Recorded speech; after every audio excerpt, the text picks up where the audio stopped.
बिस्मिल्लाहिर्रहमानिर्रहीम। अस्सलाम वालेकुम दोस्तों, वेलकम टू पॉपुलर टीवी। दोस्तों, आज की दिलचस्प वीडियो में हम आपको तारीख़ इंसानी के अमीर तरीन इंसान और माली सल्तनत के बादशाह मानसा मूसा के बारे में बताऊंगा। इस शख्स के मुतालिक चंद ही लोगों को इल्म होगा, मगर आज के इकोनॉमिस्ट इसको दुनिया की तारीख का अमीर तरीन इंसान कहते हैं।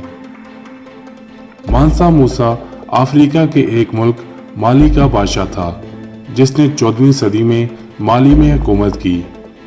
यह मरते दम तक माली का बादशाह बना रहा। उस दौर में माली एक बहुत बड़ा मुल्क था। मानसा मूसा एक बड़े घर में पैदा हुआ। इसका दादा माली की सल्तनत को बनाने वाला अजीम इंसान था। लेकिन मानसा मूसा किस्मत था। बात यह हुई कि उस वक्त का माली का बादशाह, जिसका नाम अबू बकर था, हज के लिए माली से सऊदी अरब की तरफ चल पड़ा।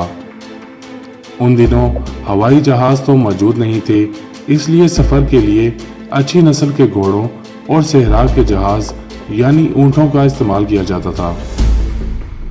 बादशाह ने जाते हुए सल्तनत का इंतज़ाम मानसा मूसा के सुपुर्द कर दिया, ताकि उसके ना होते हुए मानसा मूसा सल्तनत के मामलात चला सके। ये बादशाह हज करने के बाद एक इलाके को देखने निकल गया और फिर कभी वापस लौट न सका। इस तरह बादशाह को काफ़ी ढूंढने और इंतज़ार के बाद मानसा मूसा को माली का बादशाह मुकर्रर कर दिया गया। इसके नाम के पहले हर्फ का मतलब ही बादशाह था। मानसा मूसा को अरबी पर मुकम्मल फोकियत हासिल थी और 324 में हज जैसी अजीम सआदत भी हासिल की। इसकी हज के सफ़र की कहानी भी बेहद दिलचस्प है। माली से सऊदी अरब तकरीबन 4 से 4,500 मील का सफ़र इसने तय करना था। मानसा मूसा अपने साथ तकरीबन एक शहर के बराबर लोग लेकर चला। इस सफ़र की तैयारी में खासा वक्त लग गया था। इस सफ़र में मानसा मूसा के साथ 12,000 गुलाम मौजूद थे और हर गुलाम के पास तकरीबन 2 किलो के करीब सोना मौजूद था। इस काफले में ऊंट, घोड़ों के अलावा कई और जानवर भी थे। कहा जाता है इस काफले में 80 ऊंट थे और हर ऊंट पर 23 से 136 किलो तक सोना लदा हुआ था।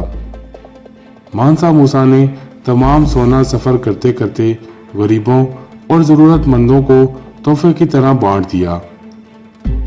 मानसा मूसा इस मामले में इतना फराग दिल था कि उस दौर में सोने की कदर कीमत को बिल्कुल ख़त्म कर दिया। लोग मानसा मूसा की गुज़रगाहों में उसका ख़ास इंतज़ार करते थे ताकि उनको सोना मिल सके। इसी वजह से सोना कई सालों तक एक आम चीज़ की हैसियत समझा जाता रहा।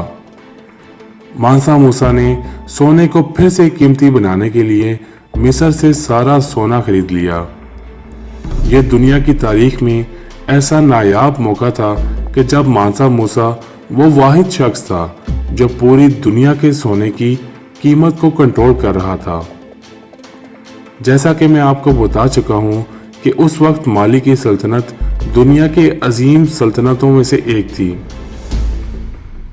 तारीख में ऐसा लिखा है कि माली के एक कोने से दूसरे कोने तक जाने में तकरीबन 1 साल का अरसा लगता था। मानसा मूसा के बादशाह बनने के बाद उसने सोचा कि वो पूरी सल्तनत के मसाइल तन्हा नहीं संभाल सकता। इसलिए मानसा ने माली को मुख्तलिफ सूबों में तकसीम कर दिया और हर सूबे में एक गवर्नर बना दिया। माली एक अमीर सल्तनत थी। माली मुल्क में सोने की बहुत सी कानें मौजूद थी। इसके अलावा नमक की कानें भी मौजूद थी। मानसा मूसा ने अपने अहदे इक़्तिदार में तालीम को मुफ्त कर दिया था। मानसा मूसा हर जुम्मे के दिन एक मस्जिद तामीर करवाया करता था। इसने माली को उस वक्त की एक पुरअसाइश रियासत में ढाल दिया था। मानसा मूसा जब अपने महल से निकलता था तो उसके साथ 300 मुहाफिज होते थे। लोग उसके बाहर आने का बेचैनी से इंतजार करते थे ताकि वो उनमें सोने की अशरफियां और सोने की ईंटें बांट सके। उसकी वफात कुछ लोगों के करीब ऐसी है कि जब ये हज करके वापस आया तब उसकी वफात हो गई, लेकिन ज़्यादातर अवाम के नज़दीक इसकी वफात अपने बेटे को बादशाह की तरबियत देते हुए बीमार पड़ने की वजह से हुई। मानसा मूसा का नाम न सिर्फ अमीर तरीन लोगों की फहरिस्त में आता है बल्कि ऐसे बादशाह के तौर पर भी आता है जिसने माली को एक अजीम रियासत बना दिया।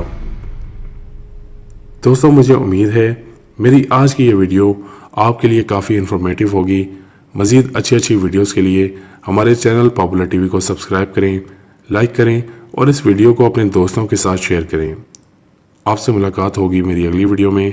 तब तक के लिए अल्लाह हाफिज़।